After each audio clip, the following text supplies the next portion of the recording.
Okay, welcome into our PFF free agent reaction videos. The league year is going to start as scheduled, and there's already been some pretty big news cooking. The biggest of which is Ryan Tannehill being re-signed by the Tennessee Titans to a pretty healthy contract. Now, Tannehill was actually the number one graded quarterback at PFF last season, at least until we got to the postseason where the wheels started to fall off a little bit. But Mike, what did you make of this deal? I just don't understand why they wouldn't just franchise tag him, because this was such an outlier over the course of Ryan Tannehill's career, grade-wise, performance-wise, and make him prove that it's the real deal before committing. Well, it's a 4-year deal. They're not committed to 4 years, but they're committed to at least the next couple. And I think if he reverts back to the old Tannehill, you're vastly overpaying for what you're getting. Yeah, I think when you look at this, it's one of those situations where the table was set really well for him. And, the difficult thing is when you look at scheme season to season, it's one of the more unstable things. So, their offensive line was good a season ago. A.J. Brown had a terrific rookie season. But those types of things start to regress. There are injuries. And so the question becomes, when does Tannehill revert back to his average play, which, he had more WAR last season than his previous 3 seasons combined, if you count the injury year in 2017. So a really head-scratching move here, considering what Mike said, which is that they're basically on the hook for the next season each year for him with that deal. Yeah, what makes it really strange to me is that it's basically 3 years that end up being guaranteed after that first year. So they get like 1 year to see just how bad this regression on Ryan Tannehill is, and then they have to decide whether he's worth keeping around for at least those 3 seasons of guaranteed money. If the decision they had to make was another year in advance, if they basically got 2, relatively cheap guaranteed years out of him before they had to make that call, I would have said it was a good decision for the Titans. But given the way it's structured, I'm with Mike. I don't understand why you don't just franchise him and wait to see how bad the inevitable regression is. All right, let's move on to Indianapolis Colts offensive tackle Anthony Castonzo. Re-signs in Indy, 2 years, $33 million, Eric. Looks like a good deal, right? Yeah, I think so. I mean, everything that we've studied indicates that an offensive line is only as good as its weakest link, which means when it comes to even premium positions like tackle, overpaying is often a mistake. And what the Colts got through here, and they're one of the smarter teams in the NFL, is they didn't have, a long-term deal, so they're not tied to him for particularly long, and the APY is reasonable. So whomever comes in and plays quarterback for the Indianapolis Colts is going to have a nice little infrastructure moving forward.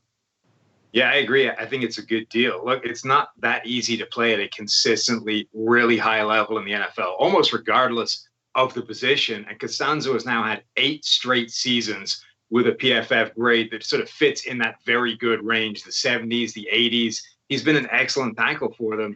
And, he's going to be 32 years old by the 2020 season, but they've only tied him down for 2 years, and they still don't really have the answer at quarterback yet. So I think they're keeping this guy in place with the infrastructure around for somebody to step into the breach at quarterback and take this team where they should be going, i.e. the playoffs.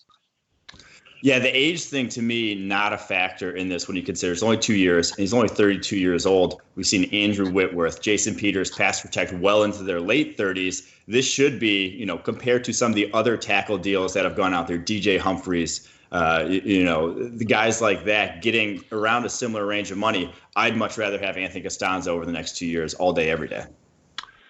Yeah, speaking of a 2-year deal, the New England Patriots and Devin McCourty agree for re-signing here up until the league year. McCourty, one of the best safeties in the league. Mike, what do you think of this deal? I think it just had to get done for both sides. I think McCourty knows that defense inside and out, kind of the lifeblood of it, the safe and safety he puts there on the back end for the New England Patriots. So the money obviously not quite out yet. We don't know what it's going to be, but I don't think one, it's going to be terribly expensive, and 2, it's going to be an overpay for the New England Patriots considering their past history of giving out contracts. He puts the safe in safety. You really went there.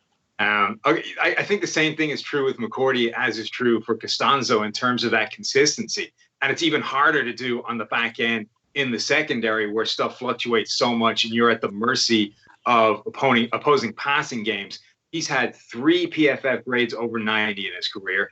3 more above 80, 3 more above 70, and basically 1 season that ranked in the above average range in terms of PFF grade. That is an absolutely ridiculous level of consistency, particularly when you consider he has moved positions. He was a cornerback to start his career, moved to safety, and is still the most solid person in that entire secondary. So, I think he's done a phenomenal job there, and it's a great move for him. Yeah, I mean, the most valuable in terms of PFF WAR safety in the NFL since he switched positions in 2012. He's, not quite as good as he once was, but there's, a huge deal to the Patriots being able to, other than Stephon Gilmore, put, undrafted players, late round players, guys like his brother Jason McCourty, who are on the downside of their career in that secondary and still thrive. And I think McCourty is a huge reason for that. Let me pick up with Chris Jones, who is, a phenomenal interior pass rusher, maybe the best interior guy, not named Aaron Donald in the NFL. The Chiefs, of course, elected to franchise tag him and keep him around. Mike, what do you make of that?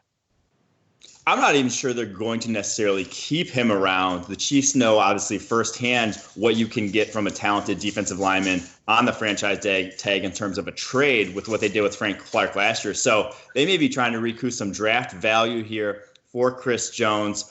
And if not, I mean, he is, like you said, one of the most valuable defensive interior pieces in the NFL, adds to that Kansas City pass rush, gives you another, year in the Super Bowl window here for the Kansas City Chiefs. So this one was a no-brainer for them to get done.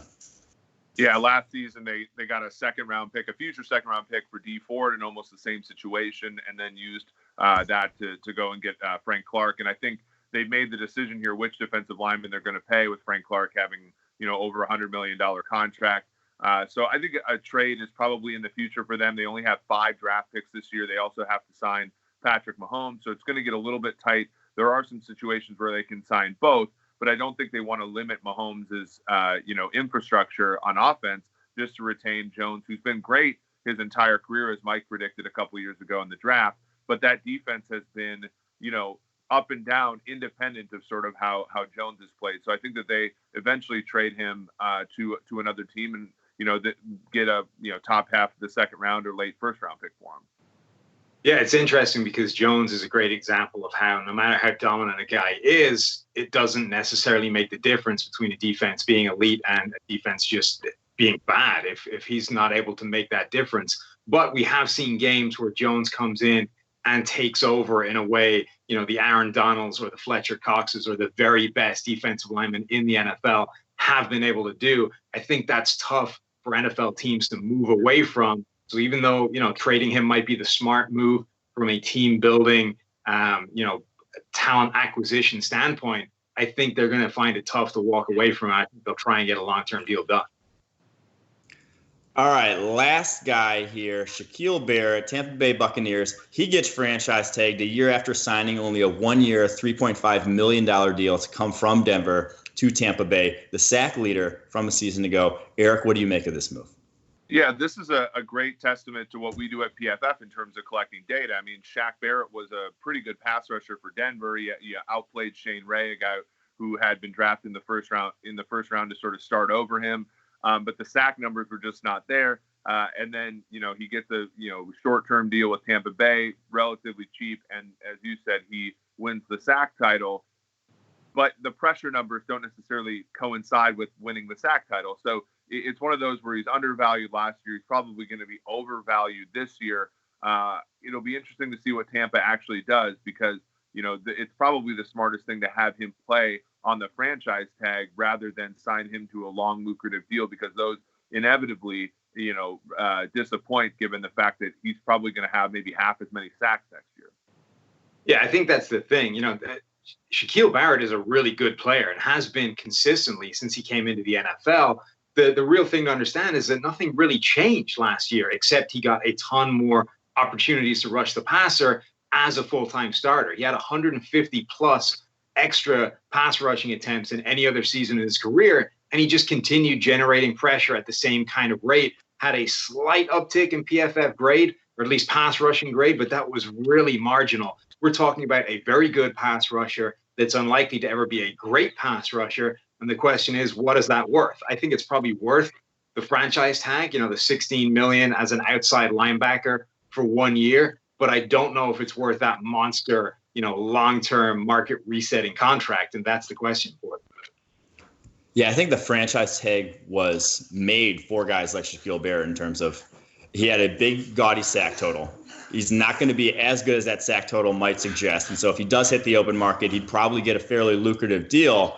But he's also a guy that your Tampa Bay you want to keep around, as you hear my dogs fighting here in the background. He's a guy you want to keep around here because they need the pass rushing help. That's why they signed him in the first place. They need guys on the edge there. And if they lose Shaquil Barrett, they need help at both edge positions. So I do think this one made a lot of sense. And again, it's not a position where they're probably not looking to trade him, probably not looking at a long-term deal. They want him to play on the tag.